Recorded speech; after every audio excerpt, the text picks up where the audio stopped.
Carl Gilliard on a Sunday morning before I go into church in Valencia with a twice married brother, not so much more than a minute.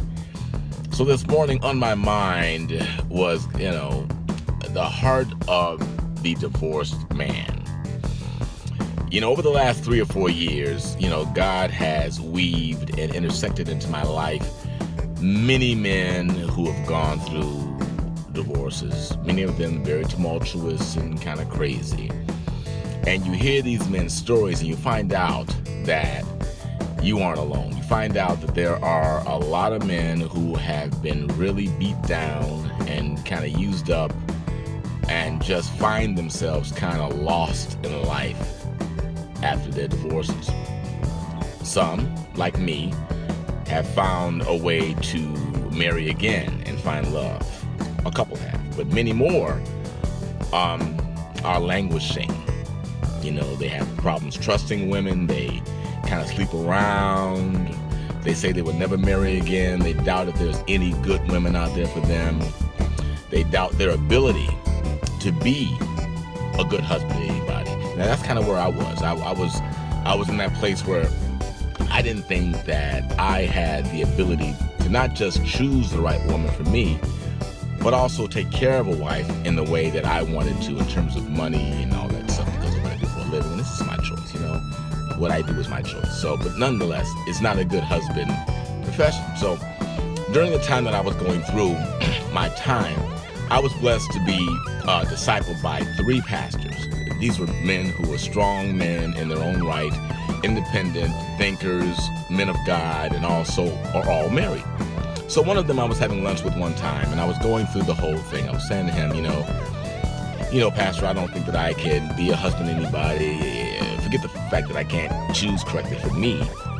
But also, my money's up and down. I can take care of myself, but taking care of a wife and all that stuff, I don't have the level of money. And if I get married again, I'm not going to do it until I have the money I need to take care of whomever I choose and who chooses me and agrees to be with me.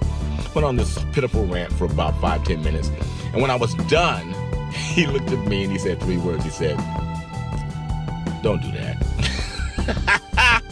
And for some reason, it just resonated in my mind when he said that. It was a turning point that said, you know what?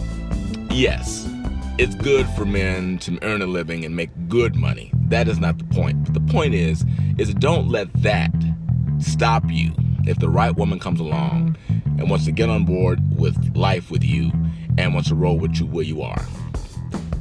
So that's what I had to happen for me to get married again. And it happened pretty quickly. Thank God it happened quickly, because I ain't the one to be out there being single, y'all. I'm just not the one. It was fun for a little bit of time that I did it. And it is fun in a lot of ways. But I couldn't do it. So the point of this message is to understand the heart of the man, the heart of the divorced man. It's not just women who go through this doubting, this self-evaluating, this backtracking to figure out what I could have done right or wrong, or what I could have done better, or if I'm suitable to be a wife or a husband. Men go through exactly the same thing more often than you know. And that's kind of why I talk so much about it on here, because I'm hoping that I can touch somebody out there, some brother who can see through my experience that they can yet love again. Yeah, kind of like my business. When I audition all the time, there are lots of guys and lots of producers who don't want to work with me, who choose to go another direction.